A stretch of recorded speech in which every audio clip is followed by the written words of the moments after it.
Yo, what's going on, guys? Welcome back. Episode 4 of the Adoption Pod. Mikkel's not here, as you've noticed. We have a special guest today, a crypto OG, JChains in the house. What's going on, JChains? How you been? Yo, my guy, Mike, I'm doing well, man. I appreciate you having me, asking me to fill in for the other Mike. You can call me Mike if you want. We can still do that. You're JChains Mick. Or fake Mick. It seems to be like the theme for me lately in my shows is that there's in my Telegram or in my Twitter account that there's a fake Mick. So right on par with the course, my guy. Fake chains, and now we got feather chains today. Oh yeah, I'm going back to my roots, man. I used to be a cowboy. I figure I got to go back to my roots a little bit, and so I'm gonna start rocking the hat. Maybe not. Maybe this is your cowboy arc. You're gonna lasso in some gains. Dude, I'll have a picture posted for tomorrow morning. I know my wife has it somewhere. It's a picture of me riding a horse, spinning a lasso. I mean, that's one of my tattoos. This it's hard to. That's a weird angle. There you go. So it's got a brand number on it, 2686. That was my horse that I rode when I was doing all this rancher stuff. So back to my roots we go. Let's get it. That's actually really cool. That's a really cool backstory. So, you've been working, like, the whole podcast here is about adoption, and you've been, really going down in the weeds with, VChain and the V Better DAO. You were recently just at a UFC fight. Tell me about what you got going on, because you got an exciting bunch of stuff going. Your past couple of weeks have been pretty exciting for you. Yeah, absolutely, man. I will. It's been really, really cool. I'm very fortunate. One, to know some people in the VChain ecosystem, and specifically how it relates to the UFC relationship. And so the past couple months they had an event in Atlanta, then they had Nashville, and then there was just an event out in New Orleans. So the last 3 UFC events that have been here in the United States, I've been able to go to and participate with the V Better DAO crew, and just whether it was just hang out, be there, take pictures. We got to go into the cage.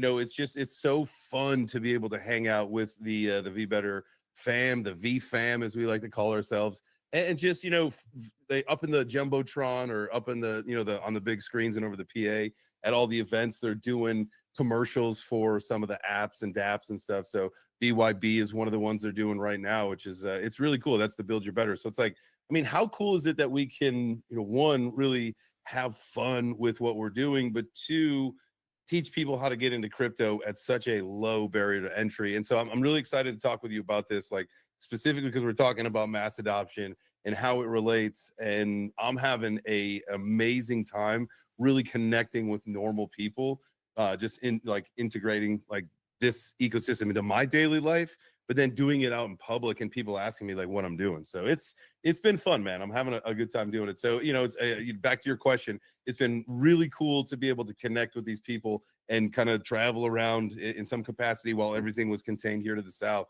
But next month's in Chicago, and I think that's where I'm from.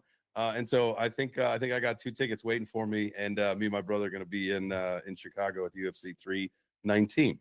Wow, talking about going back to your roots, eh? Yeah, I was just back home too.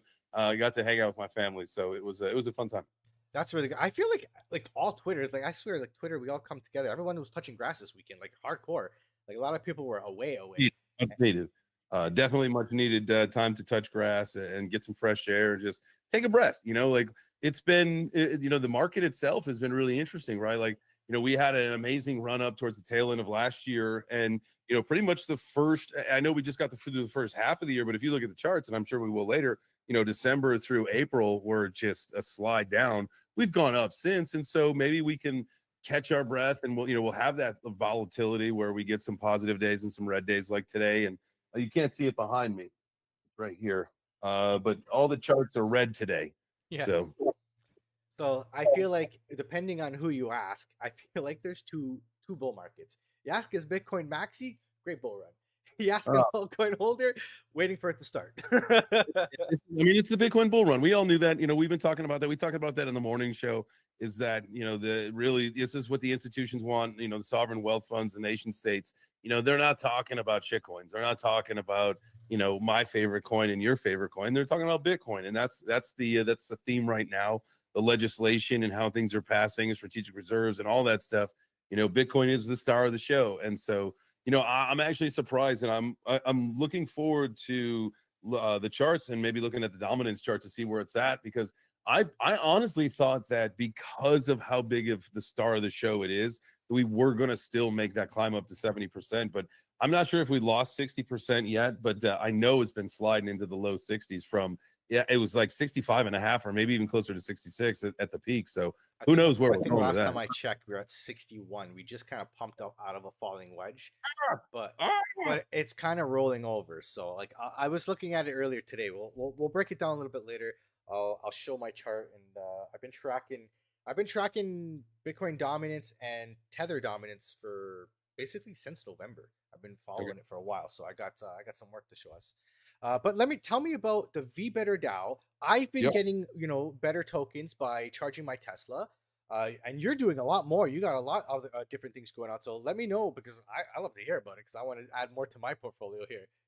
Yes, yeah. So again, caught the bug with it only because like it was something that again, it's you talk about being able to have a low barrier to entry and really teach people how to get into crypto in a fun way. And so, when I first learned about the V Better DAO ecosystem, it actually had come through my buddy Flame, who he's an ambassador. He talks a lot about what's going on. He's really in the know. He works with some projects and all that stuff. And he's just like, hey, like, because he knew I was VeChain OG. He's like, hey man, you should take a look at this this ecosystem that's getting started up, and really pay attention to it. And that was like some just really good advice, because how cool is it to where I drink coffee every morning, and I drink at least a pot of coffee, sometimes more. And now, because I drink out of a sustainable cup, and I'm always drinking out of a sustainable cup, if I go to Starbucks, if I go to Dunkin' Donuts, wherever I go, I'm always going to bring my mug anyway, because like I think at Starbucks you save money, but for me it's just because I want my own cup. And now if you take a picture, whether you are at a establishment or you're even at your house, as long as you're not drinking out of a paper cup, you're going to get some rewards for it. So like, man, that's pretty easy. What else is there? There's, walking around, cleaning up after your dog. That's something that you can get rewarded for. So it's like, wait a second. You start to think like, these are things that I'm doing every single day, right? I drink out of it's over at my desk, but I drink out of a Yeti water bottle every day. I fill it up, I don't know, 10 times or whatever it is, like so many times. You can get rewards for that through bubbles, right? So it's the things that you're doing, living sustainably. Again, you drive a Tesla, and I know that you get rewards for it.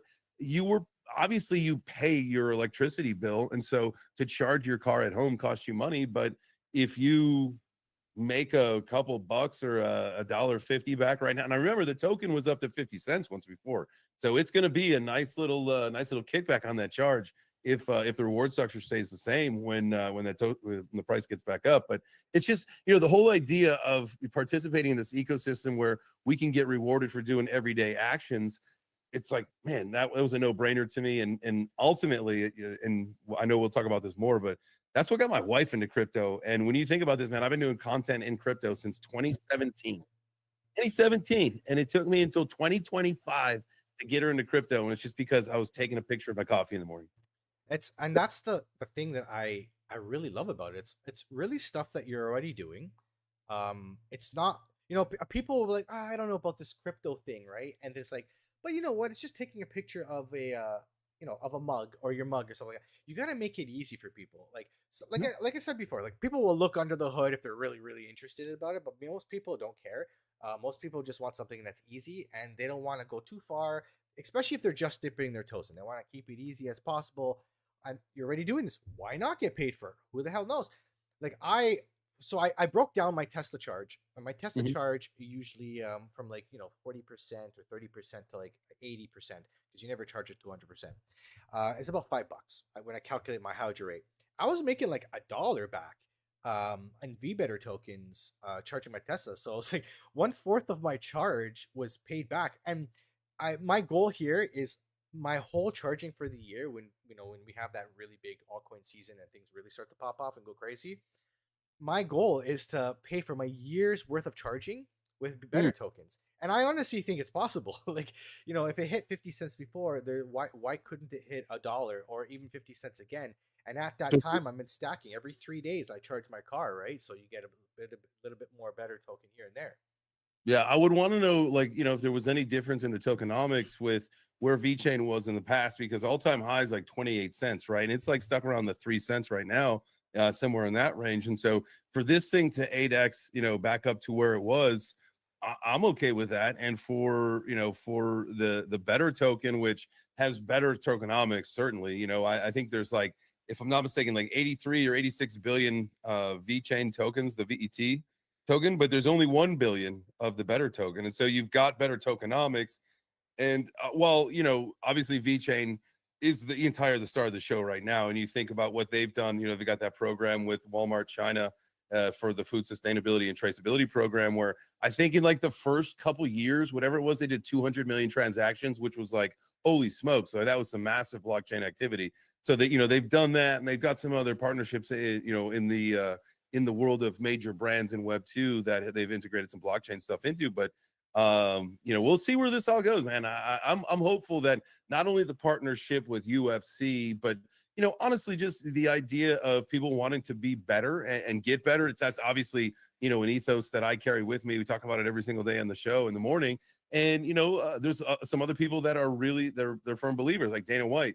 He's a strategic advisor now to VeChain. He's not an ambassador like some other people are. He's a strategic an advisor. He sits on the advisory board, and so he's fully in. Like he understands, he believes, he understands the sustainability side of it. And so I think once that catches on, it'll catch on like wildfire, and we'll see the ecosystem grow for sure.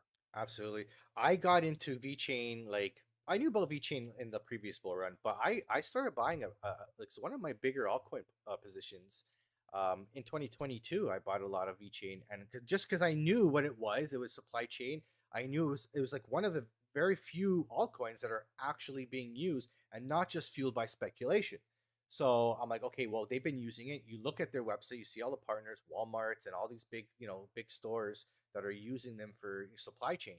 And then you get it. I bought my bag, then all of a sudden I see the partner with UFC, the V Better DAO and what they're doing there. I'm like it just became so much better as an investment. Like the value just kept growing and growing, Mhm. on VeChain, which is crazy. I just thought it was a supply chain coin, and now it's so much That's more. what got me in. That's what got me into it in the first place. Like back in the day, like when I first got into crypto in like 2017, 2018, VeChain was one of my first projects. There he Yo is. yo. VeChain was one of my first because the job that I was the director of operations for a ground transportation logistics company. And the fact that that was kind of like, supply chain was their thing. I was like, I got to get into this because this is my world. And now because they're into the whole sustainability and they got another whole arm to what they do. Man, I got this thing. I get running through my veins, baby. Absolutely. Speaking of, what's up? Welcome. So this is crypto OG How Ken goes it? Bosak, and now he's a fighter. Yeah, I can't wait, dude. It says you're having connection issues, eh? Me or Or is you? that me? I don't know. There's a little bit of a delay. There might be a little bit of a delay. All right. I don't do you have a delay with me, Jay, or no? No, we did not before. Yeah, the audio keeps breaking up and stuff. All right, give me 1 second. Let me see if I can troubleshoot if it's on my end. I don't know if it is, but we'll see. Sorry about this, guys. Yeah, both your videos keep going to this video is paused due to problems with your network. So it could be my I network. think it might be on your end, brother. Want to try reconnect? Yeah, let me restart my computer. I'll BRB. No worries, no worries. B. Might be that he's on the West Coast, so it might be a little different, right? Because he's gonna probably actually, you know what? That's actually probably what it is. He's probably It's gonna hot in Vegas. yeah, it was hot like when we were there for the Bitcoin conference, and like we've had this heat wave here. I'm sure you have it where you are, but here in Canada, and it has been hot, like Vegas hot, like here in Canada, which is I'm not complaining. I'll take this over snow any day of the week. It's been, I'll tell you what, it's been a scorcher just about everywhere we went. We, again, we traveled around the last couple months doing the UFC stuff, and it's obviously Atlanta's a scorcher. We went up to Nashville, man. It was the hottest blazes up there. We was down in New Orleans. It's humid here. I'm gonna tell you something. It's humid here, but the humidity down in NOLA is on another level. And then we went to Biloxi, Mississippi on our way back. Emmy, we were driving past the Gulf the whole time, and Emmy was like, "Oh, I want to go to the beach," and so we ended up, going to the beach in Biloxi, Mississippi. And man, I'll tell you what, that was a scorcher. It is just hot, hot, hot, hot, hot, hot everywhere, though. Yeah, I hear Florida's having like a crazy heat wave right now, so that's gonna be an interesting one. But yeah, man. Corey had said like it's hot as blazes where he's at, right? Yeah, and he's like North Florida, so like that's not even the tip. So hopefully it stays that hot when we go to Futures Conference in November. I'm gonna be bringing a drone, so we're gonna get some cool footage Oh, with the drone. Yeah. So I want to Lauren and Tracy have been really nice. They got me media passes. I got Mikkel, and I don't know if you know Brooke Lacey. She's gonna be Yeah. coming as well. I got them media passes, so I'm looking to make some cool content up in Florida. Welcome back. Hey, Hey, All right, there we go. Better already. there you go, yeah. man. What's up, my dude? So welcome to the stream. Welcome to the goes it? show. Newly fighter. So been sharing your story with all the training and what's going on. You had a nice steak that you posted earlier. One meal a day. I don't know how you do it, man. Oh no, the internet's still not working on my end for some reason. What happened? It was just perfect. You're coming through perfect. You're coming through perfect. Yeah. Yeah, I can't. Both of you are not. It's breaking up really bad on my end. All right. Let me see if I can Dang. lower my Ooh. settings here, and maybe Ooh. it'll. Ooh, we want Ken. We want Ken. We want Ken. 100%. Yeah, definitely. I'm gonna go down to auto and maybe you know what, Ken, maybe just change your video to auto and it might instead of just trying to give you 1080p, it might lower it down to make it a little easier for you. So just go to your settings and go to video and then change it to send resolution and receive resolution. Put it to auto and it should automatically. It's under auto, both of them. Oh, is it? Yeah. Are you still having a delay? Yeah, I'm gonna click standard definition on both to see if that helps. Sorry about this, guys. That's okay, no worries. We figured it out on the fly. It's all good. Like I'm like 2 feet away from the router too, so it can't be this. I'm gonna blame it being on Google Meet.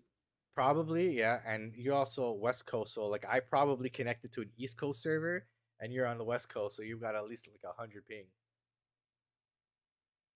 Oh yeah, no, for sure. Sorry, guys. Okay. It's kind of working, but it's kind of not. I'll try to deal. Okay, man. So tell me about what you guys got going on in the Bitcoin, the club that you guys got in Vegas now. I've been seeing some cool stuff, the construction that you guys got going on.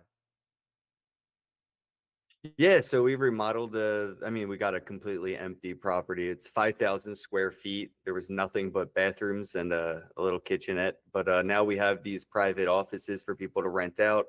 We built the platform area for performances or panels, keynotes, stuff like that. We also have a 30-foot by 9-foot, like complete like green screen void. It's completely immersive, so you could do full body content and just have like the green screen behind you, floor included as well. So yeah, we have that. We have a bunch of lounge space. You know, it's a social lounge, so there's places for people to hang out. And we already have our first resident. We have a tattoo artist who has a space in the club, and he's working with DAOs right now. Even Bitcoin Cash is giving him a monthly allowance to give away free tattoos that they reimburse him for giving away. So if you want a free Bitcoin Cash tattoo or some crypto tattoos, come to the club in Vegas, and Bitcoin Ben's got a tattoo artist. We're also working with Crypto Mondays. So big shout out to Crypto Mondays. We were just at one of their other meetups, and we pulled up on Bitcoin Ben's party bus, and we got them to come hang out on the bus, and that was a vibe.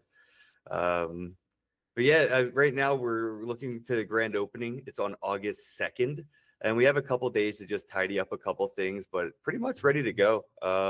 We're going to keep adding to it throughout the year. So, I mean, if you do get to show up and check it out, I mean, you'll see things. We have Sergi, Do What You Love artist. He's going to be painting. He's done a bunch of the murals outside. He's done some art inside as well. You can see behind me, Do What You Love right there. He's done that mural and a few others inside the club. So we're going to keep adding art. It's going to be, you know, sort of like the crypto chapel, like walls, ceiling, everything's going to be covered in art. We have some other artists. Shout out to Carlos and Frankie. They're doing art on the bathroom and in the bathroom, like the doors and the walls. Even our storage closet has art on it. Like it says "Stay Out," but it's like super cool graffiti style. We already have about 30 members that are already paying the $50 a month membership, and we're not even officially open yet. So I just want to say, like, congrats to the whole team that I have put together out here. We got 30 people signed up. Our grand opening's on the 2nd. So again, 30 people before we even opened officially, which is really cool. I'm pretty proud of that. Going to Rare Evo. Hopefully we can grab a bunch of people out of Rare Evo, because it's like a local / travel event. Like more locals go to that event than people traveling in just to go to Rare Evo. So that's cool. I'm hoping that we can grab the locals that are into crypto that are going to Rare Evo and let them know, hey, if you're into crypto enough to go to a conference, you're probably into it enough to come to my club and hang out. So I'll be at Rare Evo. JChains will be there.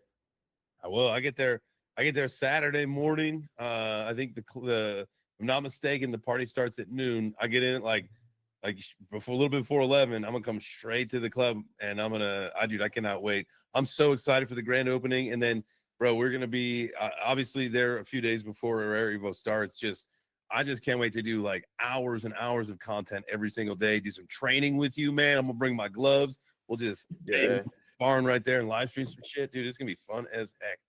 That's awesome. Are you doing I've been running boxing? Yeah, boxing. Nice. Yeah. So are you doing like I don't, is it CFN? I guess it would be, because IFC is done now, right? We don't know. It's a crypto fight night. Yeah. At Crypto Fight Week. Yep. That's awesome. And so who are you fighting? Grimace. Oh, isn't that who you fought, Jay? Oh, that's gonna be awesome. When's the fight? October 2nd in Singapore for Token 2049. Hell yeah. That's gonna be sweet. What a location, Singapore. That's awesome. Yeah, it's pretty much what got me to say yes. Adam, shout out to Adam Charles. He hit me up and he was like, dude, you want a free flight and a hotel in Singapore for Token 2049? I was like, yeah. He was like, would you fight for it? And I was like, yeah. And he was like, good, because you're gonna have to. And I was like, oh, okay. That's awesome, dude. So you're the club. We'll fight for travel and airfare and hotel. Yeah, Oh, yeah, and a that's couple, all it takes to get me. maybe a couple ice packs after. Possibly. Dude. It's fun, man. It's such a cool experience. Like, it was the same thing for me. It was just like, dude, to take a trip to Dubai and go bang gloves for a little bit. Like, yes, I'm okay with that. Yeah, like once in a lifetime potentially location, right? Like, yeah, who cares if I get knocked out? I got knocked out. Like, that's how I feel. Great experience. Who cares? Take a nap. I got paid to take a little nap. That's it. So I'm Plus, you looked pretty good with that black eye, bro. I ain't gonna lie. You looked good. You I'll tell rocked you it what, well. I'm sure there's because it's probably just us guys tonight. So I will tell you, the black eye goes real well. It like with the ladies, like that's you get the sympathy points. You know what I'm saying? there we go. Okay. For sure. To get yourself in a fight. And in Singapore, I'm hoping that that'll 10x. there you go. Oh, there you go.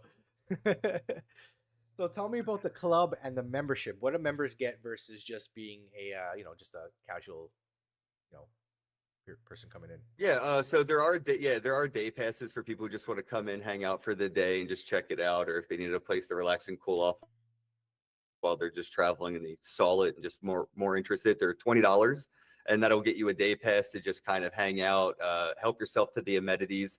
We have a refrigerator stocked up. We have a air fryer, Keurig machine. I believe we're getting a soda stream, all that kind of stuff for like the cafeteria type area. Plus there's that platform area that's first come first serve, as well as the content creation area. So if you needed to make a quick video, like say you are at Rare Evo and you needed to make a video, you could just get a day pass to the club, hang out. If there's a computer available, connect your phone to the HDMI, connect your we have Bluetooth keyboard and Bluetooth mouse at the workstation. So you can just like connect your phone. You get a big monitor. Everything connects to your phone. So you're bringing your own computer with you. So you don't have to freak out and be like, did I log out? You know what I mean? Or whatever. Yeah. We wanted to avoid that. So we don't have the computers, but we have monitors, keyboards, and mice and stuff. But yeah, if you wanted to get a membership and come by all the time, it's $50 a month. Plus you can bring a guest with you when you come. So for $50 a month, you can come every day, hang out, help yourself to the amenities. First come, first serve to that platform area. If you wanted to do like your own keynote thing and invite people out or put together a panel, you could do that. If you're at Rare Evo again, you wanted to come and interview Charles somewhere really cool, you bring him to the club and interview him with a nice background, somewhere with good lighting, good equipment and stuff like that. So you don't have to bring all your stuff to Vegas. If we're here, you don't have to bring all that stuff and risk it getting damaged or lost in travel.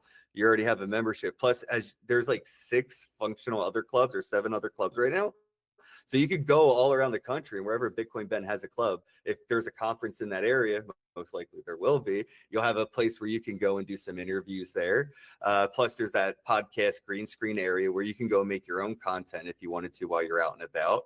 So I think that's worth $50 a month to me. If I was traveling, going to conferences, to say, even if I could only do it for the weekend, I don't have to bring all my equipment with me and stuff. Yeah, I'm getting a membership. But for the locals, what's really powerful is we have the meetups. We're going to be doing meetups right now. We have the Crypto Mondays. On Sundays, Kat, she does the sermons. So like on Sunday, we have people come in and they'll just do their own thing and hang out in the social lounge area, and they'll pray, say a few prayers out loud, and then they'll just hang out. I mean, one of these prayer sessions brought Ronald G. Wayne into the club, one of the co-founders of Apple. The guy who like sold his shares for like $700. Yeah, that dude came into like a prayer circle. Yeah, he was in a prayer circle in my club, just hanging out. And afterwards, we all just vibed, talking shit about Apple for a while, and Bush Beer, because he's working with Bush Beer now. That's awesome.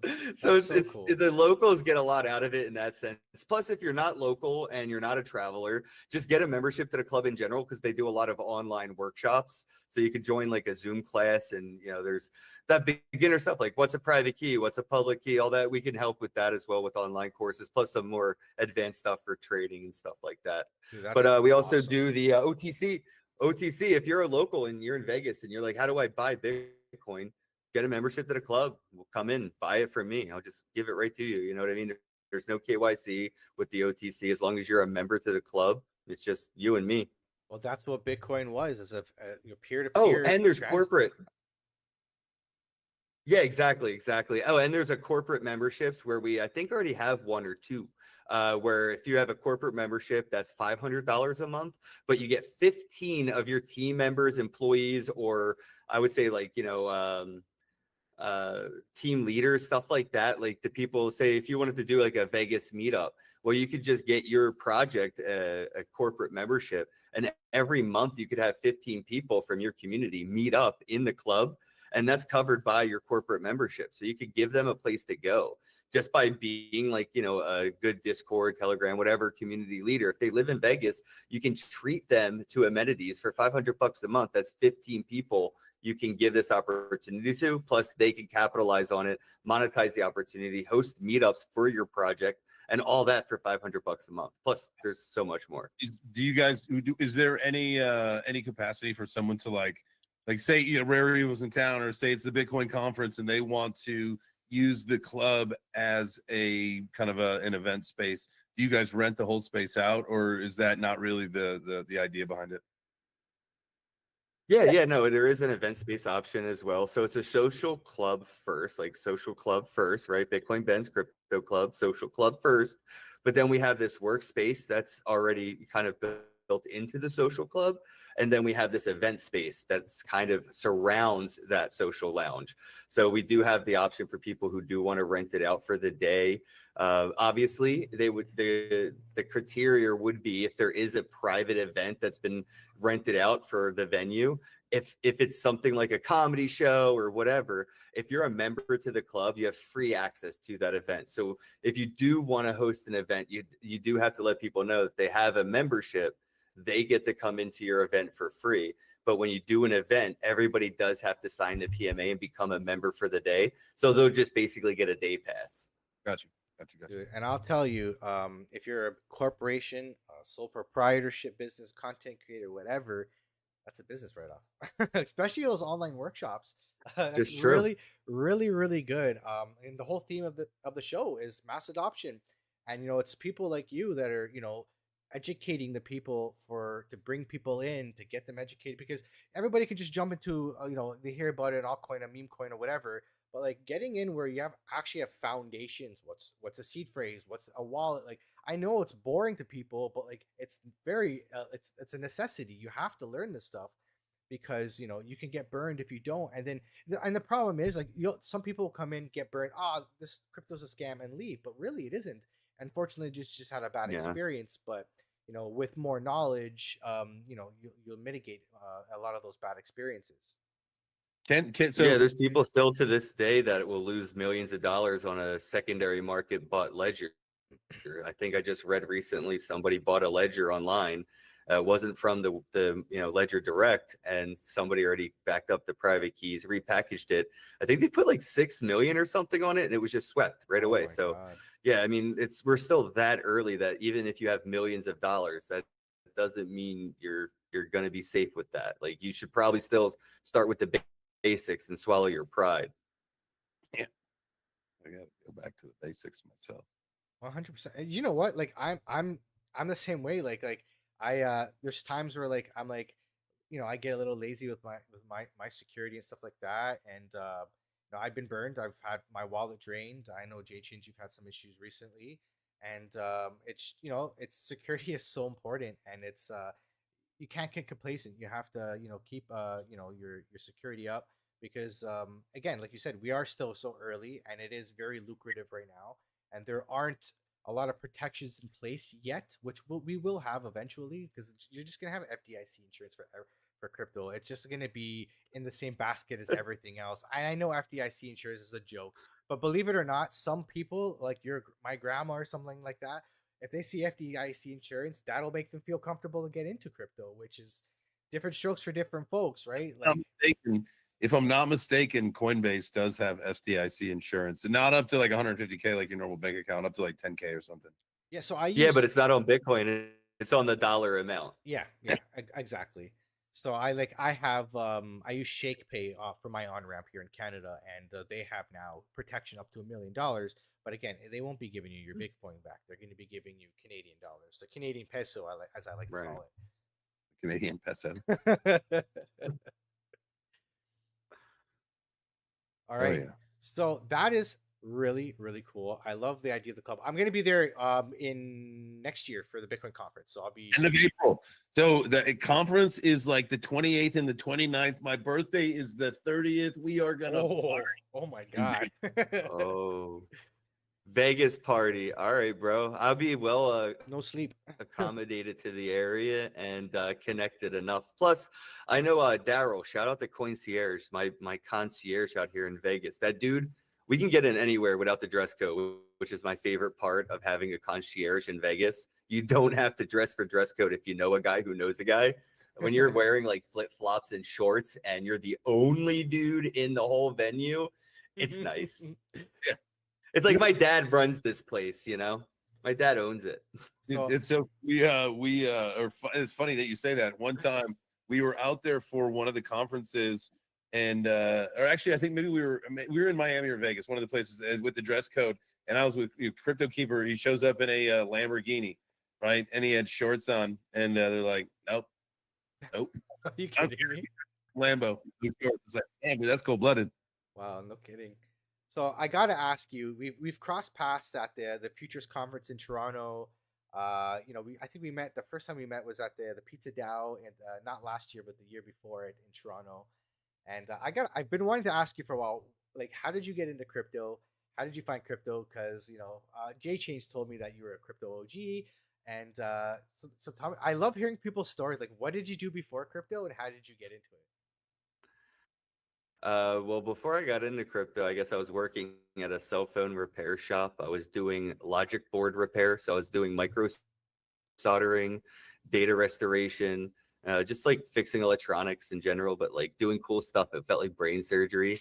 Yeah. And so how I got into it kind of sucked because it was like all these life lessons and financial lessons all like just all slapped up right real quick. So I was working, I did a pretty good job. I got a raise, I was saving money, and I finally had a decent savings account. And I'm like, shit, like I feel like an adult. I should probably do some adult things with my adult money. So I was like, what should I do? And I was like, I should probably invest, right?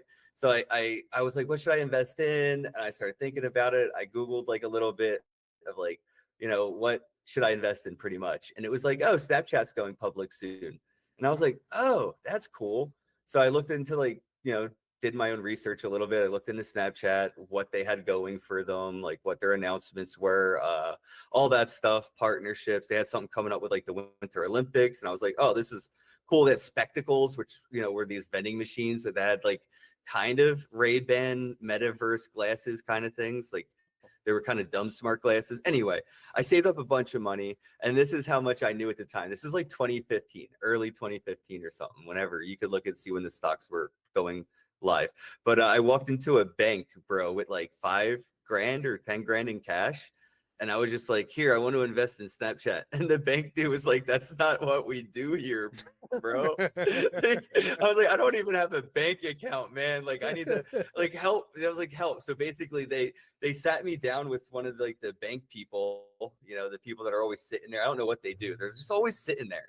They're like, whatever. I sat with one of those people, and they were like, so what are you trying to do? I was like, I want to put this money into Snapchat.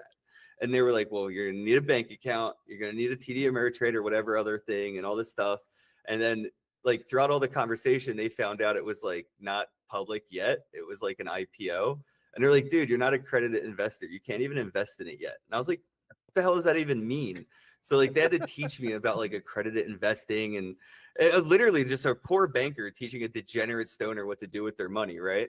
So I was like, all right, so what's the next step? And they were just like, well, put the money in the bank, open an account. When it goes live, it'll be on TD Ameritrade. Just buy the stocks through your account, link it all up. So I did all that. Snapchat was like $2 or $4 when they were IPO, and it went public, and it was my first time ever investing. So I was like, cool, let me like go all in. It went public at like $22, and it dropped down to like $6-8 or something, and I just like lost all my money like day one. It was like day one. I'm like, what just happened, bro? Like, I thought this was the only time people were allowed to invest. How is this going down? If this is the only, like, I was like, oh yeah, the IPO, they just sold it on us. I'm an idiot. So all that came to me, and I was like, I'm screw all this. I sold all my stuff. I was on TD Ameritrade looking around, and I found some weed stocks. And I was like, wait, you can invest in weed like legally? Again, this is like 10 years ago. So I'm like, it's blowing my mind. That's like, there's weed tickers, there's tickers that talk about Cannabis Inc. and all this stuff. I'm like, okay, so let me look into some of those stocks. And I bought like a bunch of them around like a penny or 10 cents and all these like little cheap stocks.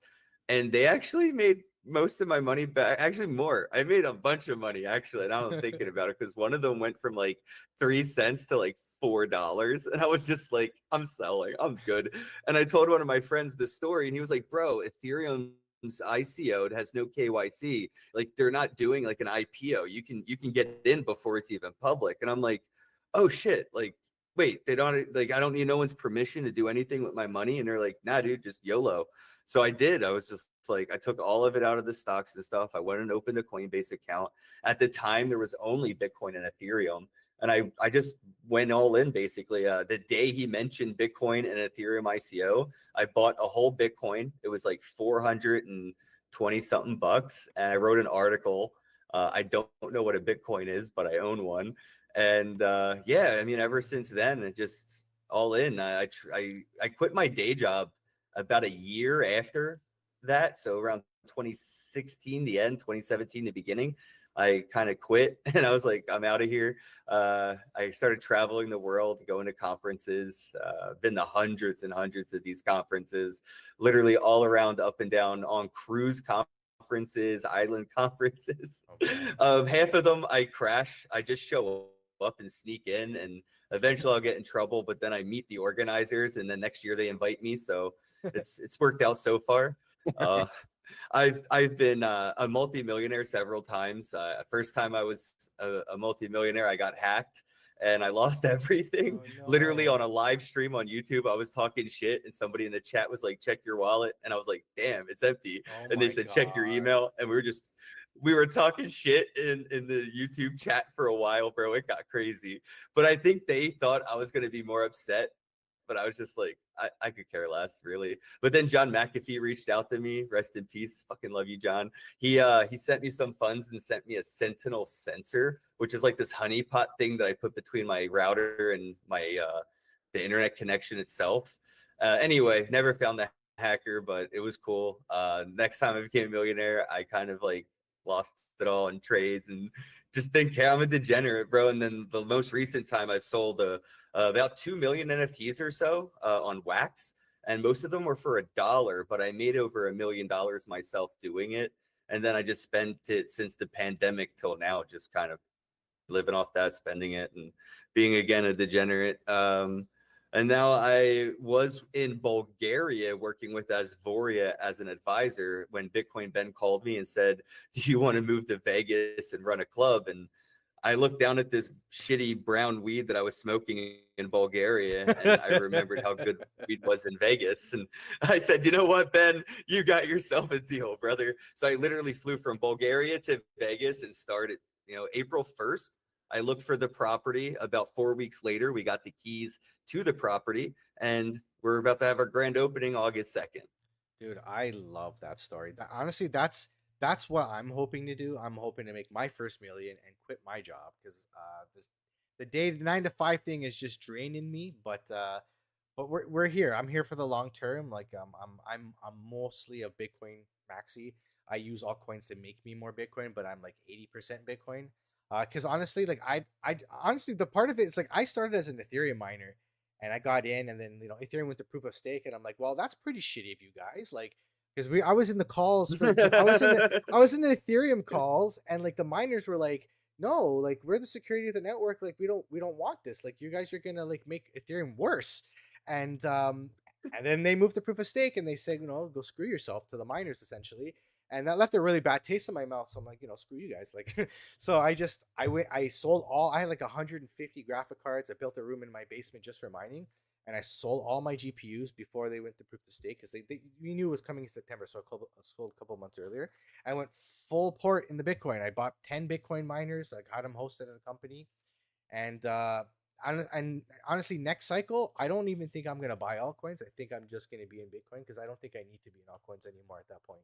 I'm hoping, but That's what I'm doing, all Bitcoin right now, man. I'm not a maxi by any means. I fucking manifested the shitcoin conference, but no one's talking about a shitcoin ETF. No one's talking about shitcoin reserves. If Bitcoin doesn't do well right now, nothing at all is going to do well. And even if it does do well, it's not going to have 100x 1000% gains on these altcoins anymore. It's just that's not happening again. Bitcoin's going to absorb so much liquidity that I see the Bitcoin correlation to a lot of these like shitcoin prices getting decoupled really quick.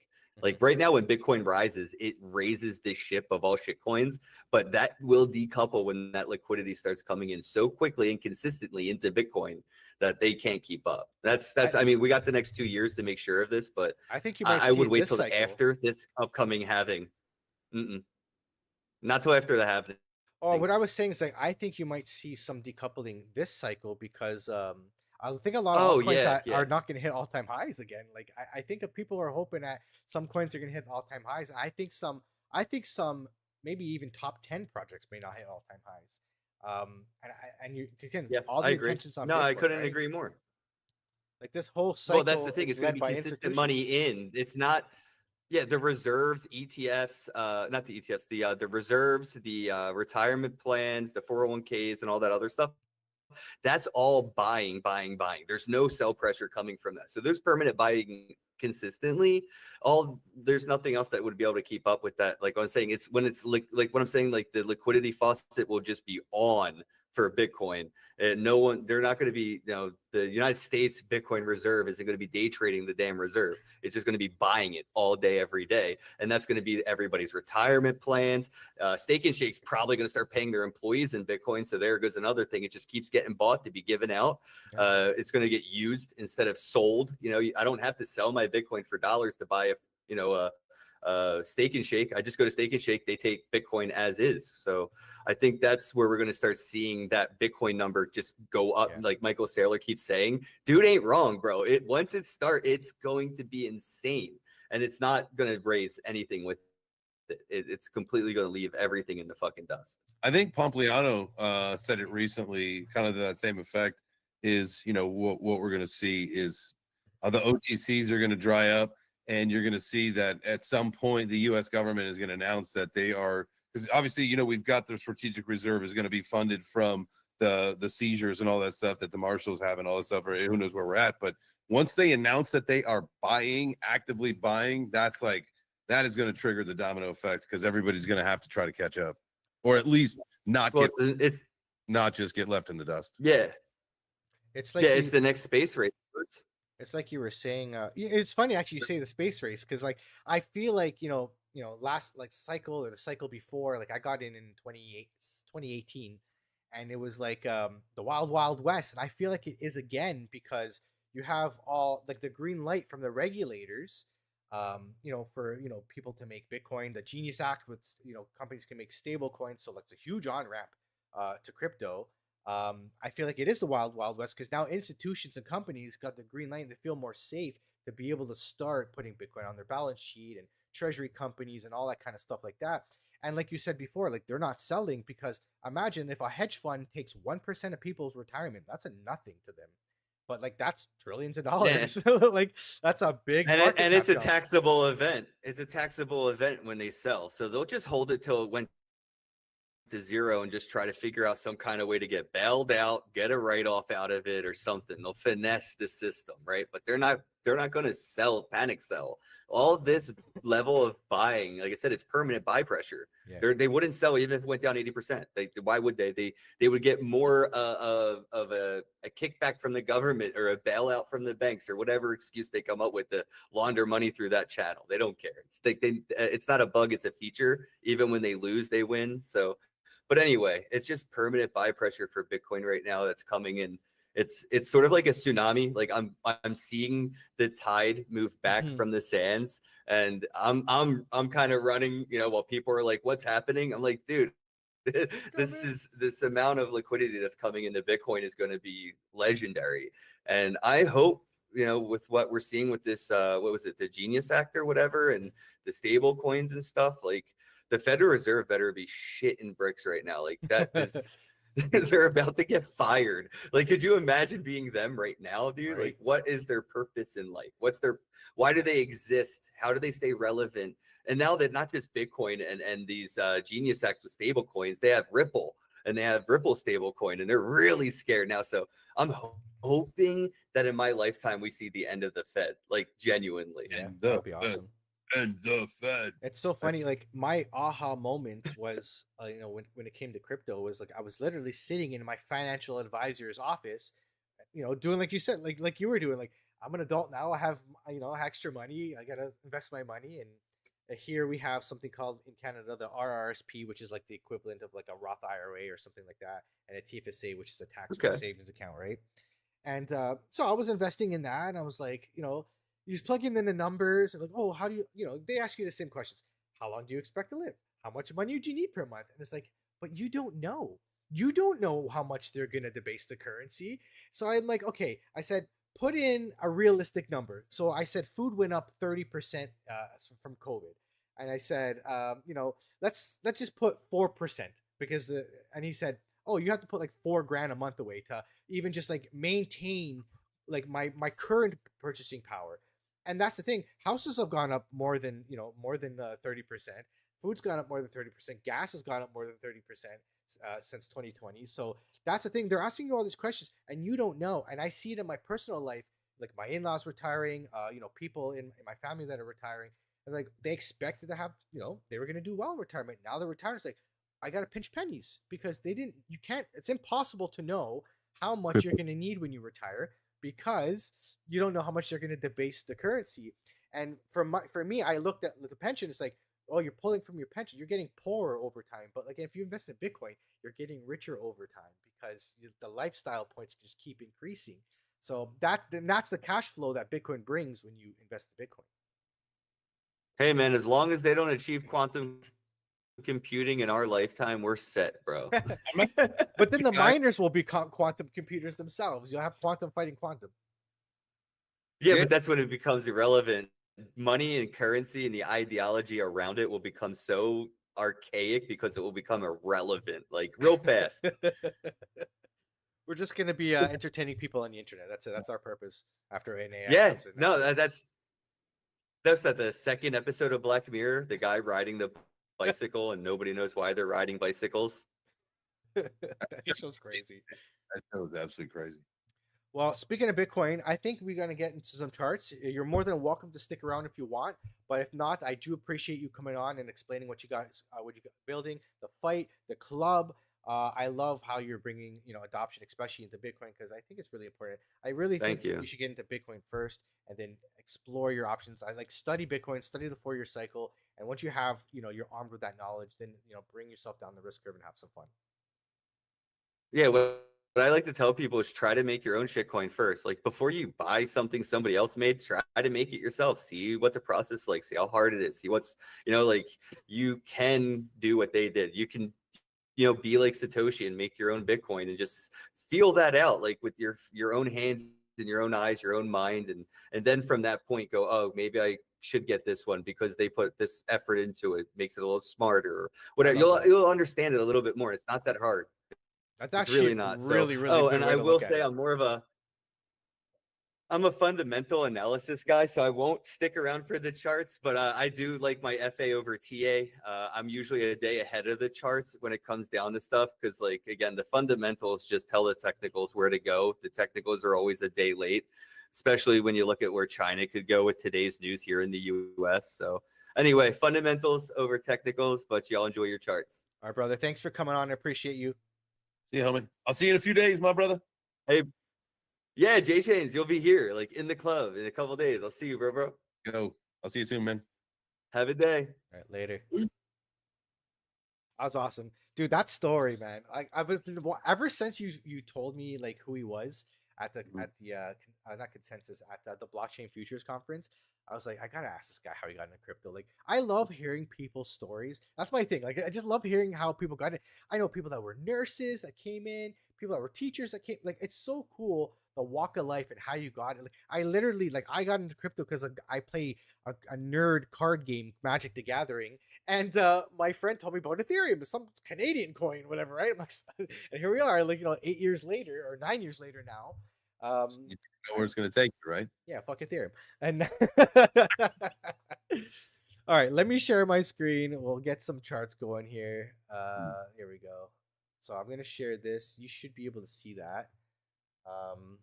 And then we're gonna go to our next scene here. I'm gonna pull I'm gonna pull your camera in a second because I don't have our cameras here. Window capture. There we go.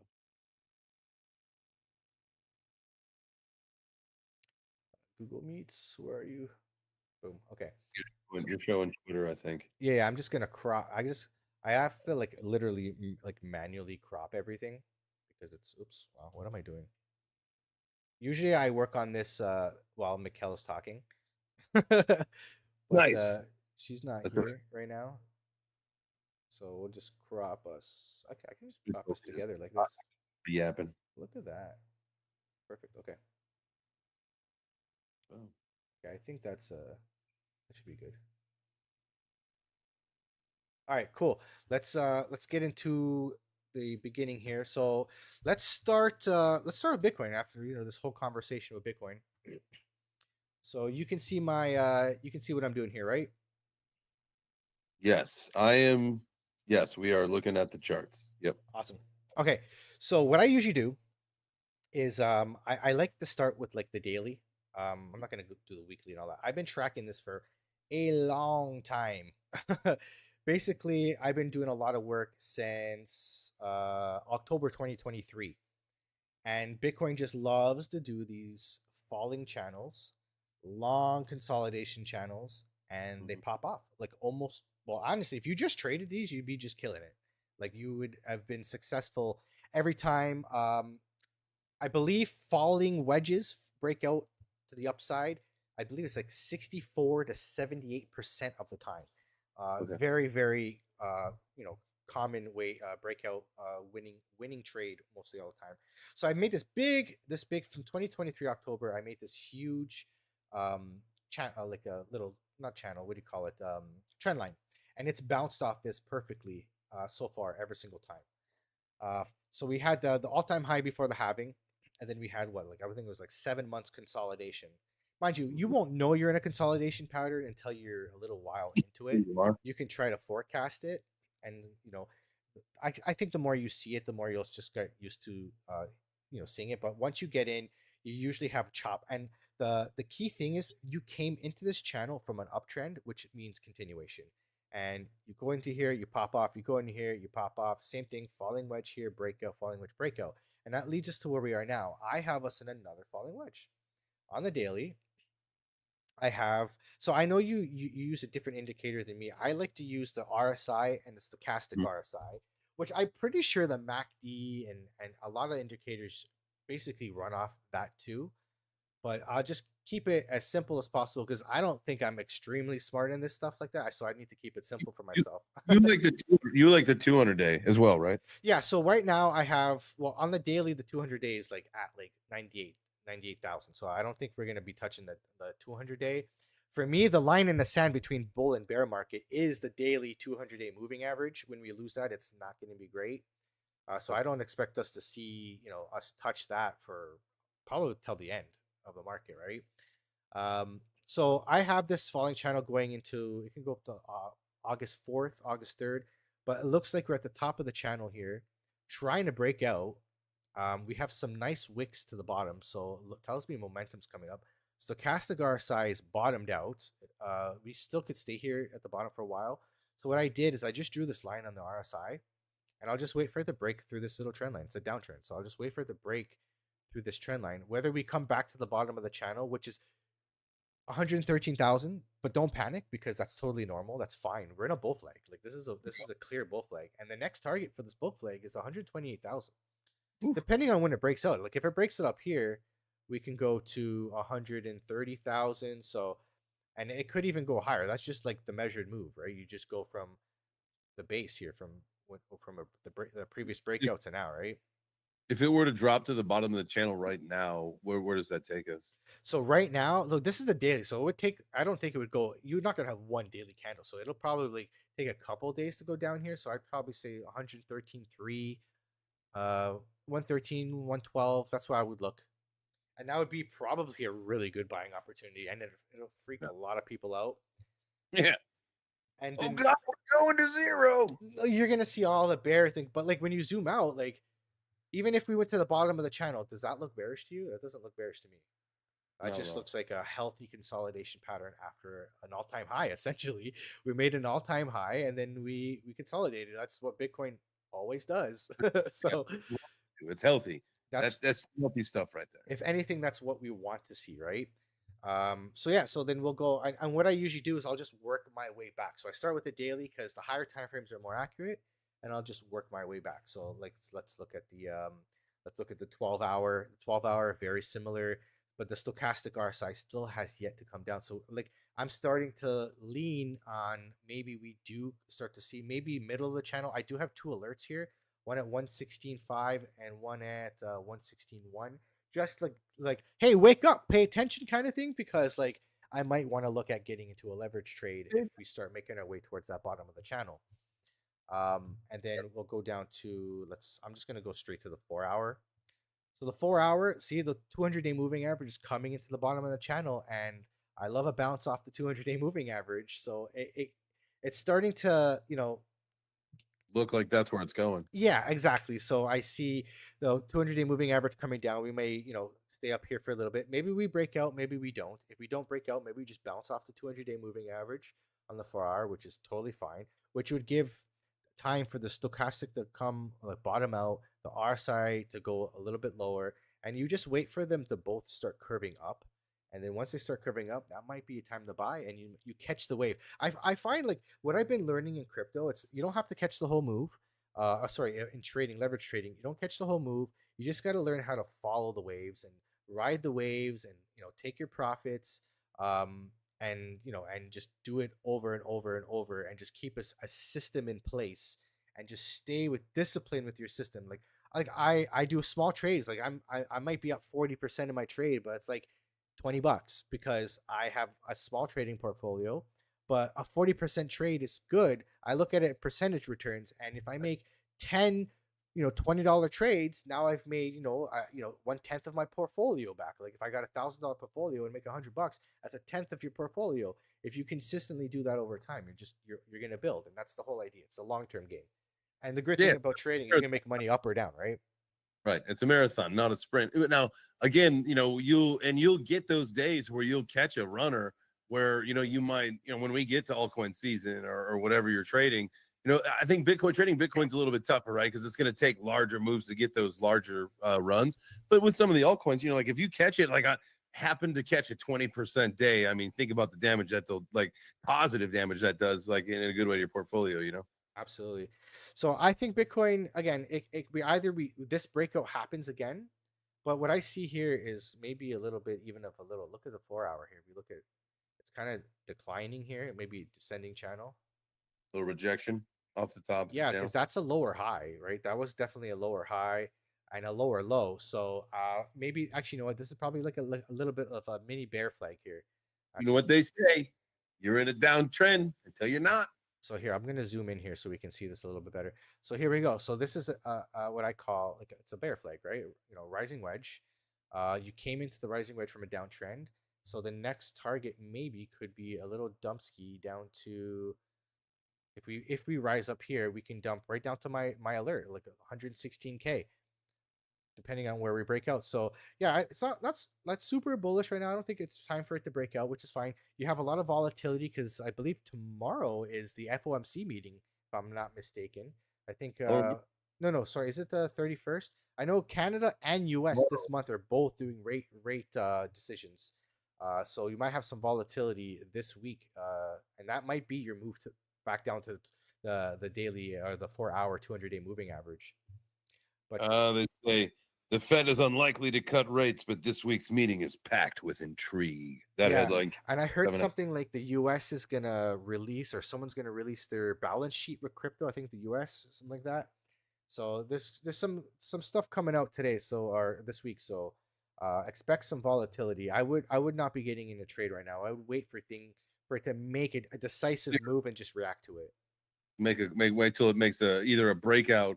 And again, I just the idea that we could launch into the stratosphere at any point keeps me from shorting. But wait for a confirmation in order to really get into a trade especially when you're expecting some rough volatility. Absolutely. Like you want to be trade, you want to trade when you're in strength. So you don't want to be shorting in a bull market because you're statistically speaking, you'll be wrong more often than not. So Right. you want to be trading on the right side of the coin and just wait for your find your setups and It was all of us, man. We were all bullish from December to April. So keep trading, and it just kept going down. and we're now seasoned. We're a little bit better. Yeah, we got So we're leather skins now. But what I've learned, if you want to look for a good move at the start of a pump, you go down to the 1 minute chart. And Mm. when you have There we go. Now we're DGens. this is the minute. And now I wouldn't put the trade in, but you look to see where the wave starts, right? Like you catch the waves. So when you see this model here, when you see the 21 moving average, which is the white line here, touch the 200-day moving average, you usually tend to have a pump. Now, Mhm. does this mean you're going to go up for a while? No, it may be a small pump, right? And if we make like a bull flag above the 200-day moving average and above the 21, that's pretty good. So this is where you look to start the wave. So you look at the RSI. So for example, the this one right here, the white line touches the blue line, and we look at right where the RSI is. The RSI is looking like it was just starting to curve up. You can catch that little wave. It's a small move, but then we came up. You would have got a pretty good move here, and then you could have just wait for a start wickage, and you start getting out. Or you could have held it because you would have just bounced off that 200-day moving average and went all the way up here, right? Like Mhm. it's a pretty good move. And when the 21 touches the 200 and you start to lose the 200-day moving average in the one, get out. And Yeah. like I've backtracked this for a while, like, and it works almost every time. Like every time the 200-day and the 21 touch, you get a pump, and you can just and this is what you do: just stare at the charts and just keep backtracking your model and see how often it works. The more something happens, the more likely it's to happen in the future. All right, let's get into some other charts. We were talking about the Bitcoin dominance, so that's very, very important if we're gonna have an Yeah. altcoin season. Look at that one. So we dumped like huge dump. Let me go back to my daily here because it just looks way better on the daily. All right. So I've been tracking this huge uptrending channel, and we freaking rolled over. This is when ETH started popping off, and we rolled over hard, Mhm. right? And we Mhm. made kind of like a double bottom, and I had it in a little falling wedge, and we're coming, and it looks like we're kind of trending up again. So look for Bitcoin to be a little strong here.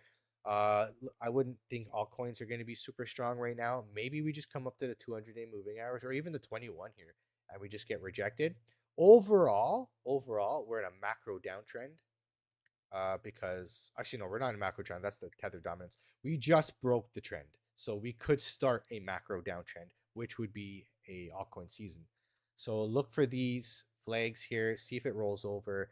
Stochastics, like again, the R side, we rolled over hard. We were in the red, so I expected a bounce at some point.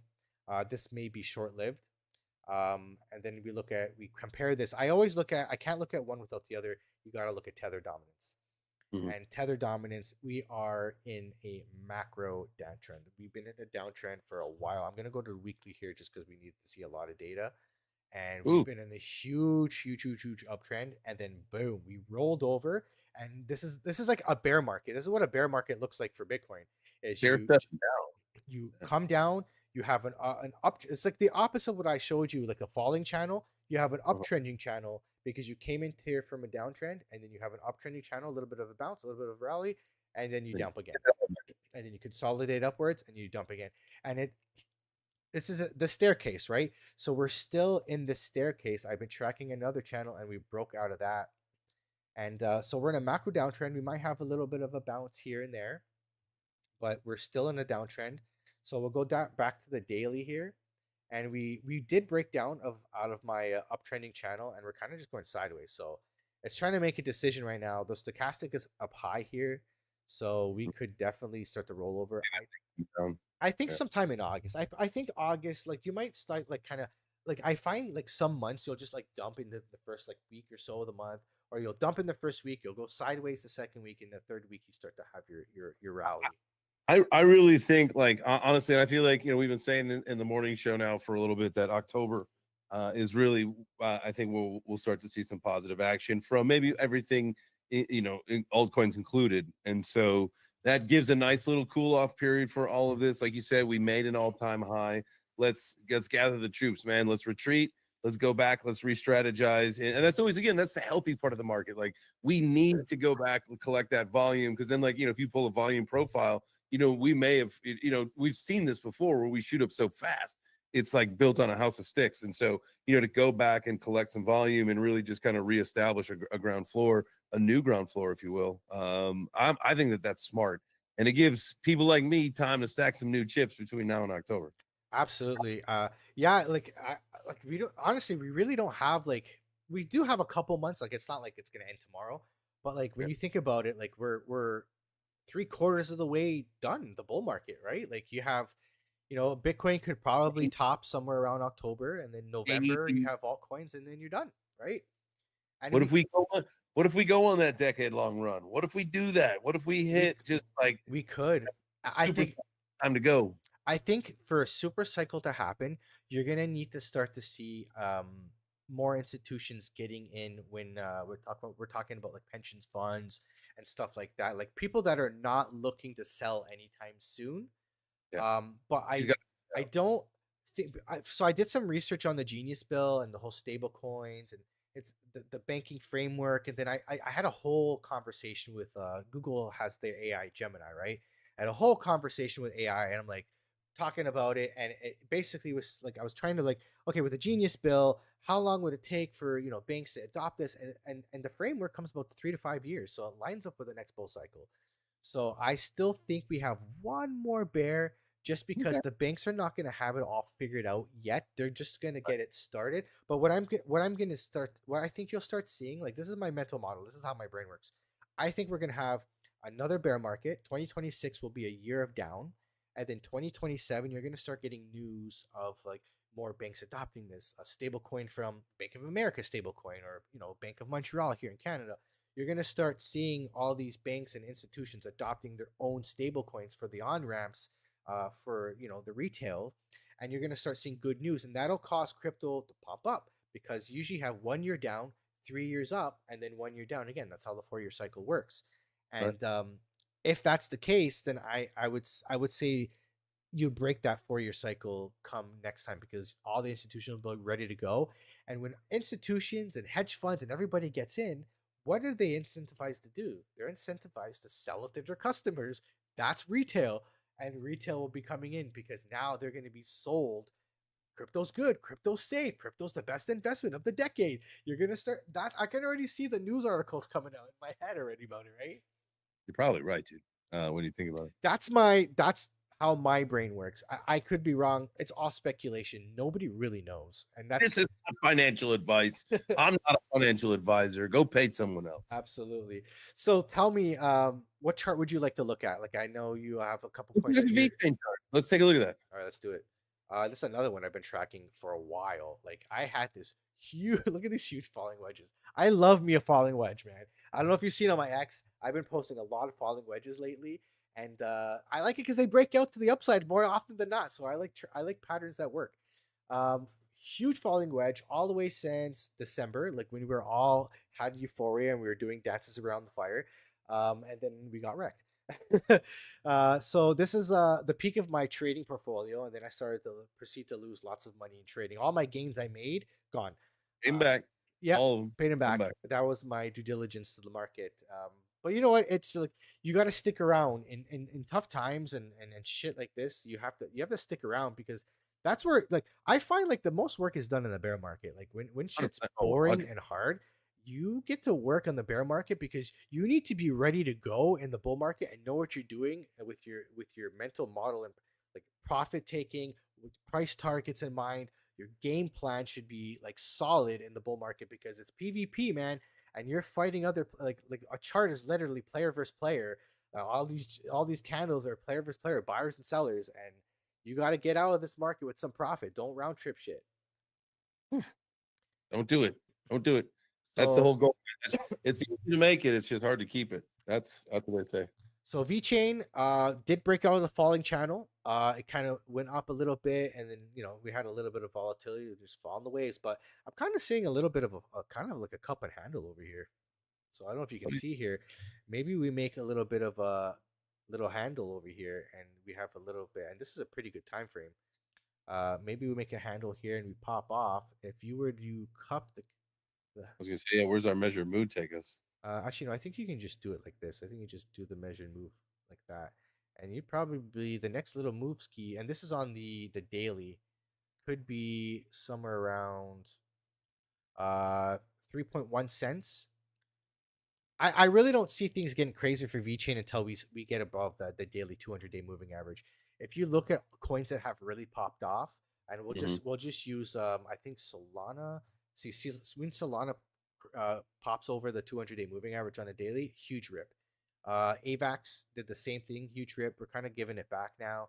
I think Ondo did the same thing, huge rip. Honestly, it's so funny when you start looking at the charts. Like all the altcoins look the same.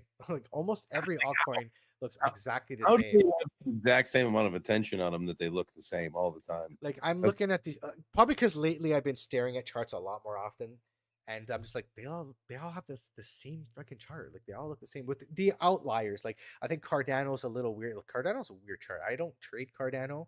I hold Cardano, but I don't. It's a weird. It was a weird looking chart. Like it's all over the place. But yeah, VeChain, cup and handle.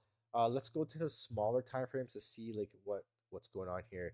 But I will say on the daily, the stochastic RSI is at the bottom. Could stay down here for a little bit. And then we just wait for this RSI to make some sort of a bullish pattern. It looks like we could bounce and maybe come a going little bit back. lower, but we're at the neutral line. We're basically at the neutral line. So not overbought, not oversold. I'm just gonna get rid of my work here just to make it a little prettier. Okay, so we're on the 4 hour right now. So we kind of made a double bottom. Could we bounce off here, or could we come down to the 200-day moving average, or maybe this was the dip? We'll pull a Fibonacci and we'll take a look at where we can go. So, yeah, we can still have way more move to go. Like a 618 bounce would bring you basically right to the 200-day moving average. So, and a 618 bounce is a pretty common bounce to have. So, yeah, I would maybe wait to see if this comes Is down. that Maybe is even that what we need to do to either double bottom or if we break structure and we go below and create a lower low?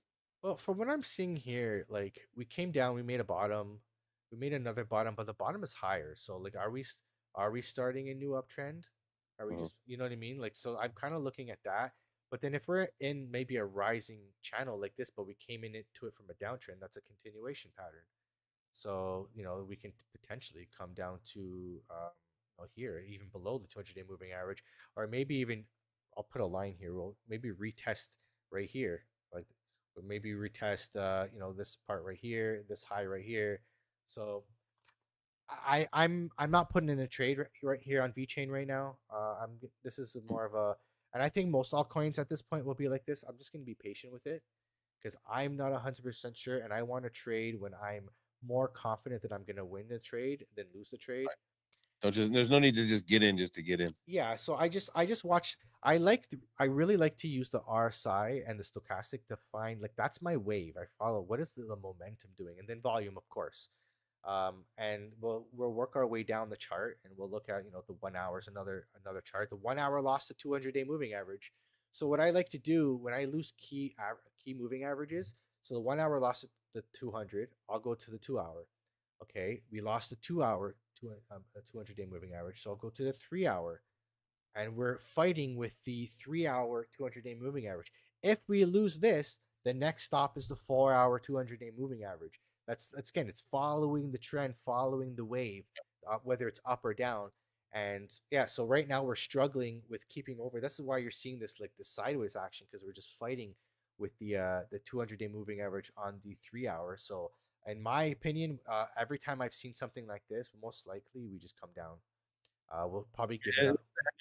that's the continuation of the trend or the pattern that we're seeing anyway. So it does make the most sense. So Yeah, so another buying opportunity for altcoins coming your way soon. Totally healthy. It's totally fine. And right now you might even have, like, because the Bitcoin dominance is starting to come up a little bit. Maybe you have a mm, little Bitcoin rally. Maybe altcoins take a back seat for a little bit, and Bitcoin has a little bit of a rally. Maybe we go up to 120 again, and then altcoins take a little back seat. They'll come up a little bit with it, but they're not going to show strength. But yeah, wait and see for VeChain. Still a very good project. Still in a bull market. As long as we're over the daily 200-day moving average, or as long as we recover it, I'll be happy with that. But we're still good. Just gonna have to be patient. And I really don't think I'll honestly I don't I'm not getting excited for altcoins until we start to get closer, like September, October. I don't even think August is going to be overly exciting for altcoins. I think it's going to be another Bitcoin show. Everybody should just take the summer off, go touch some grass. Well, that's essentially what people do. Is a lot of the big players. August is the vacation time, right? People go on vacation. Summer, they call it the summer lull for crypto, and August could be very much a nothing burger. And then September is the next because there's no FOMC meeting in August. There'll be one in September, and that's where most likely you're going to see a rate cut. That because they already had scheduled, I think, like two rate cuts in the year. September and December, in my opinion, are the two those two rate cuts. So you're definitely going to see it there. I would almost bet like 80% that you're going to have a rate cut in September, both for Canada and the U.S. Yeah, you guys seem to do it a week before us. Yeah, we're like a week or two before you guys, usually in the same month. Had to have like your Independence Day on July 1st instead of the 4th. Like we do the 4th. Like you had to, Yeah. But we were like 90 years ahead of you guys, so I see how it is. Yeah, right. Like we had to get take off the shackles from Britain. Yeah. All right, so let's we're gonna go and look at some degen stuff because that's how we do. We're gonna look at some things on deck screen. We're gonna look at home. So Mikkel requested that I look at home. She wants to see the home chart. Is this no? This can't be it. Okay, that's the one. It's not Home Alone. Can you imagine Home Alone coin? All right, let's see how it looks. These ones don't have a lot of data, so you got to work on the smaller time frames because they haven't been out for very long. So home on the daily up and to the right, and not bad. Like it's not ugly. It's not like it doesn't look like a stair stepper. If it looks like a stair stepper, get the fuck out. But if you have, your ups and your downs, your chop, that's fine. That's exactly what you want to see. So let's move down to the 1 hour. And that's kind of what you're seeing. You're kind of seeing, people just day trading this stuff, like selling tops, buying bottoms, selling tops, buying bottoms over and over and over and over. But it's up and to the right. That's a good trend. Man, if you got in here July 25th on this little buy here, you're up 100%. You doubled your money. 104%. Yeah, man. It looks good. Let's bring up my indicators. SI and the stochastic. Now the stochastic is a lot more sensitive. So if you're looking for those short-term moves, you want to look at the stochastic. But they both have, look at this. They both came off a bottom. They're both curling up. Might look pretty nice. The question is, do we take over this high? Do we beat that high? Because we have a higher low. So I would look at this channel right here. We could bounce in this channel, or we can make it a new high. So home looks pretty good. Maybe this is just the start of a bounce here. Home looks pretty good. An AVAX or what? What's the ecosystem? Home is, I believe, on AVAX, if I'm not mistaken. I believe most of these coins are on AVAX. Let me just. No, sorry, it's on Solana. Okay. Meteora. Nice. I've been messing with like a trading bot. It's like not like a Telegram one. It's like an actual browser based one. Is it the Bonk bot? I've been deeging out. What's that? Is it the Bonk bot? No, it's a banana one, Banana Pro. Oh, okay. Yeah, I know. I messed around with the Bonk bot. It was like some Solana bot back when like Solana was going crazy with all the meme coins. So home looks pretty good for a pump. I like it. If you're into home, get in. Not financial advice, of course. Good, I guess, right? Hell yeah. Let's look at. So this one's pretty cool. So this is Nefty. Now Nefty was created by. I don't know why I put the dollar sign. You don't need the dollar sign here. It was created by a Bored Ape holder, and he created a whole lore around his ape. So he created this whole story and a whole lore around his ape, and he got into the arena and made a coin, and it's just a bunch of people making creative things with the lore and the story and like he has I believe like a comic book series with his ape, and it's Jack Nefty, and that's what the Nefty coin is. So it is an actual holder of the ape chain. I did when I first got into this. I'm like, are they like copywriting? Are they copying Yeah. this stuff? Because I messaged you about it, and you're like, yeah, you got to be careful about this stuff. So I'm like, ooh, okay, ooh, I got to be careful. And then I kind of like got into. I'm in the group chat with the community. Mikkel is kind of like leading the charge in the community there, and yeah. So from what I learned, it was Jack Nefty or the ape 8 4 something. I don't know the number. Sorry, forgive me. But it's one of the an ape holder, and he has a lore, and he doesn't like the way DAOs are created, so he wants to like fix the way DAOs are done. And he got into like the whole social fi on AVAX, and it's just a bunch of cool people building, making memes, and just having a good time. And we'll see where it goes. But let's look at the technicals here. And I've had it in some falling wedges, and it did break out. So if you were following along every week, I've been talking about a little bit of Nefty here, and you followed my falling wedges, boom, up to the upside every single time. We broke. Even this one, we went sideways for a bit. We broke out. Uh, we've recently had a dip. The market cap has gone down. It is a very, very low market cap, 21K. So trade at your own risk. Um, the last falling wedge I tracked here, it was a little bit of a longer one. We did have a nice, like, look at this candle here, though. Yeah, dude, that thing's crazy. If you hit my falling wedge, that falling wedge would have brought you to a good 355% increase. If you caught that wick, that might have been a very quick wick. That's on the hour, so that's a 1 hour wick. So if you were lucky enough to sell that, you 3.5x your money. I missed that one. But we did break out. We kind of rolled over a little bit, but so did the market. It just, if this is going to pop off, it's just not its time yet. Because you're gonna have Bitcoin, altcoins, the big boys altcoins, the big top projects, and then money will flow into meme coins and stuff like that. It is not time for meme coins. I'm sorry. It's not the time yet. You're not going to see crazy moves for meme coins right now. But what I do see here is the stochastic RSI curving up, and same with the RSI as well. They're both curving up, so could start. There's low volume here, so just be careful. This would be something, if you're gonna get in, just buy dips and wait and hold. In my opinion, if you believe in this, if you're gonna get into it, again, you want to load up on meme coins and stuff like that you believe in now before the wave hits. You don't want to be buying on the way up. You want to be selling on the way up. Yeah. So Nefty, again, wait and see. Again, we did lose. I put these two blue lines. We did lose some key support and resistance. So we'll have to wait and see. If you want to buy it, buy it. But for me right now, I did buy some on this breakout, and I'm just holding what I got. All right, what's the next one here? Oh, the next one's really good. I've been tracking this for a while. The Arena token. Oh yeah, there you go. How is the Arena? What's going on in the Arena these days? So the Arena's been pretty cool. I've been enjoying it. I know you've had your experience with the Arena Stars, which is actually kind of neat. And it has a lot of work to do. Like I'll be honest, I'm not an Arena ambassador, and I don't think I'm going to become one, because I want to be able to have my honest opinion about it and not have to be to say promote it for specific reasons. But Arena's good. I like the Arena. I think it has a lot of potential. I think we need some features, just ease of life or ease of use features, like stuff like that. I know for like as a live streamer, I would love to see like a pop out chat instead of having, because I have to have like the window open. But like that's like such a small thing that they're probably not even thinking about right now.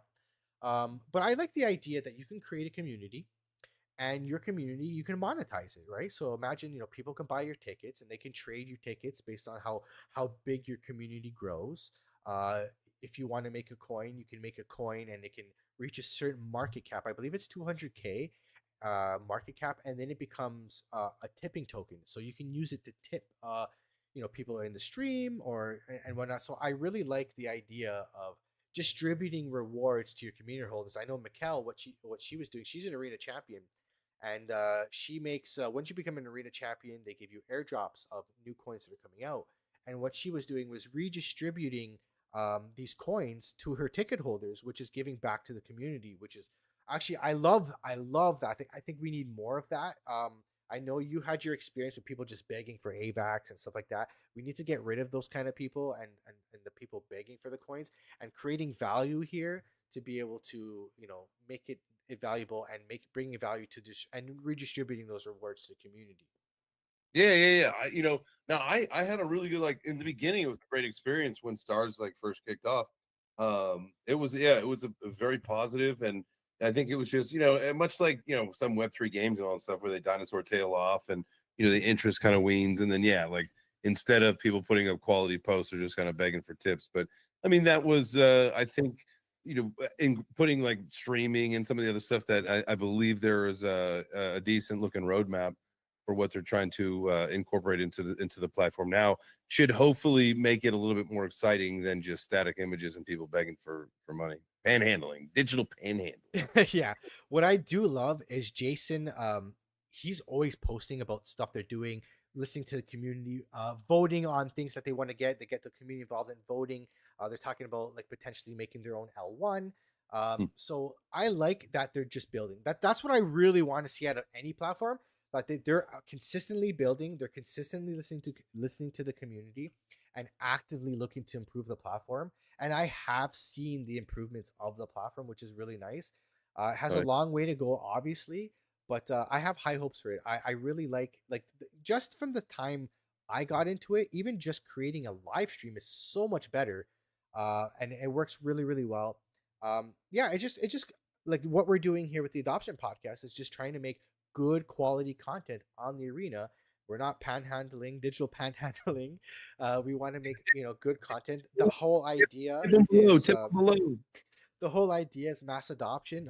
I think like the way I look at content creation, it's our duty to to show people, bring people into the space, educate them, and then help them, come in safely with good values and good, arm them with knowledge that they can feel comfortable getting into crypto and dipping their toes in, whether it be like what you're doing with the Be Better DAO, something that's familiar and activities that people are already doing, and dipping your toes in. And it's again, you need to But make projects and things for everybody, whether you like it or not. Like free speech is like, I don't like what you're saying, but I'm gonna fight for your right to say it. And it's the same idea with crypto. We need to make all these kind of different products and services, whether you like it or not.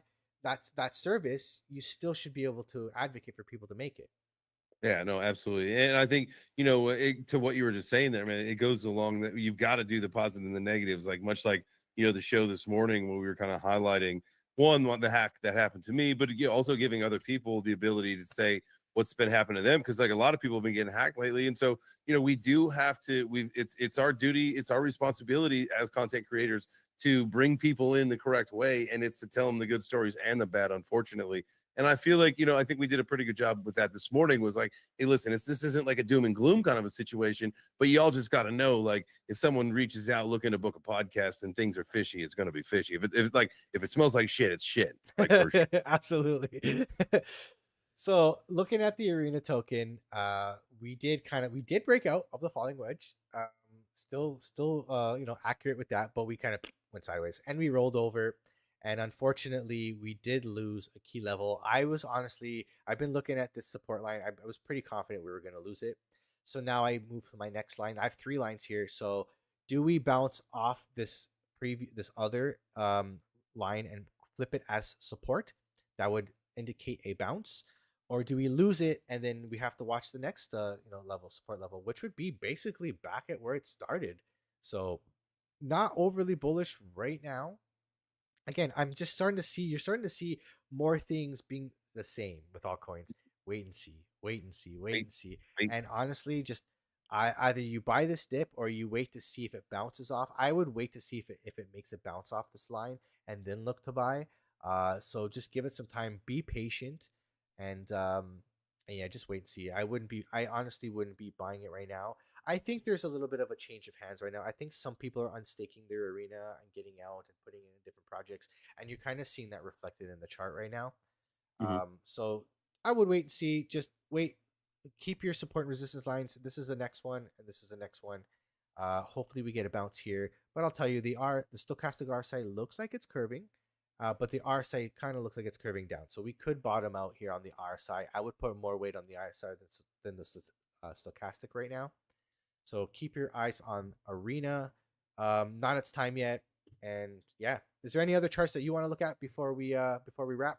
Yeah, I think that the V chain thing was good enough for me, and I'm with you. The common occurrence across most altcoins is just not right now. It's just what it seems like. It's maybe whether it's buy the dip or wait and see or consolidation mode or whatever it is. Stack your chips, take your time, use it wisely, make it happen. I will tell you, like we were showing the Bitcoin trend. We were looking like we might, if we hit the bottom of the channel. If we do hit that bottom of the channel, expect all your altcoins to dip. And that Yeah, the dip that we're talking about, that might be it. So yeah. it could be a dip coming. And I think right now, because Bitcoin dominance is going up, you're gonna have to watch Bitcoin to see where the market's gonna go. So keep your eyes on Bitcoin. And if Bitcoin goes sideways or up, you're good. Altcoins are still good. But I am saying, like, Ethereum is pumping up right now. I'm just looking at it right now. We're up like, I think, like 50-60 bucks since we started the stream. So keep your eyes on that. My ETH trade are we in profit now? My ETH trade is not in profit yet. We're getting there. Let's go. Awesome, dude. Thank you so much for coming on the stream. I really appreciate it. This was awesome. Honestly, Hell yeah, man, I I was appreciate you. so excited for this all day. I was like a little giddy. I was so excited to have a sit down and collaborate with you. And thank you for coming on. Oh, Tell hell yeah. everybody where they can find you online, man. Absolutely. Well, I appreciate you having me on and letting me fill in for your co-host and sit in that spot. It was great to chat with Ken. You guys can find me over on X, JChains X. It's the best way. I mean, you could search Google JChains and I'll be the one that pops up. So, yeah, just come check out the show. If you guys have not, I wouldn't expect, I would fully expect that most of you know about the morning show. But if you don't, come check us out 10 a.m. Eastern, Monday through Friday. Web3 Breakfast Club. Mike, he's my homie. He's usually in the co-host seat over there now. Yeah, it's just it's a community show, man. By the community, for the community. We there's a couple topics we talk about throughout the week, but we like to just have fun. It's sit around the breakfast table, start your day out with a little dose of DJ and have a little fun with it. So appreciate you for having me. It This is was a fun. great Yeah. show, and I love joining the morning show. I honestly, I don't even know how. I've been going for so long. I don't even know how I would do my morning without it at this point. But I guys, feel thank it. you so much for coming by. Thanks for chatting the chat. And thank you for Ken for coming by. That was a great to hear a story. Honestly, that was more for me than anything. But I love it. Thank you guys for coming out, and we'll see you next week. And Mikkel should be back. Take care, guys. Peace.